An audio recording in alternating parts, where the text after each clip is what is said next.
వడ్లు నూరి ఆ పైన జల్లెడబట్టి నూక ఊక తీసేసి ఆ మిగిలిన బియ్యాన్ని వండుకు తిన్నది ఒకప్పటి రోజులు.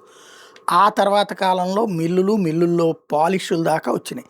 అయితే వీటి వల్ల ఆరోగ్యం ఉండట్లేదంటూ మళ్ళీ దుడ్డు బియ్యం వైపు వెళ్తామంటే కాదు, ఆవిరి బియ్యం తినమంటున్నారు శాస్త్రవేత్తలు. ఆంగురు శాస్త్రవేత్తలు వరి కోసిన వెంటనే ధాన్యాన్ని ఆవిరితో ఉడికించిన తర్వాత చల్లబరిచి మరపట్టిస్తే నిల్వ ఉంచకపోయినా అన్నం తినడానికి అనువుగా ఉంటుందట. ధాన్యం పొట్టు తౌడులో ఉన్న పోషకాలు బియ్యపు గింజలోకి చేరతాయి. పచ్చి బియ్యంతో పోలిస్తే ఎక్కువ ఫైబర్, విటమిన్లు ఉంటాయి. గ్లైసెమిక్ ఇండెక్స్ GI తక్కువ ఉంటుంది. ఈ ప్రక్రియలో రైతులకి ధాన్యం ఆరబెట్టడం, నిల్వ చేయడం అయితే అక్కర్లేదు. అన్నం పొడిగా ఉండి ముద్దగా మారదు. 3-4 గంటల వరకు అన్నం రుచి, నాణ్యత బాగుంటుంది. అన్నం గట్టిపడదు, నీళ్లు గారదు, చెడిపోదు.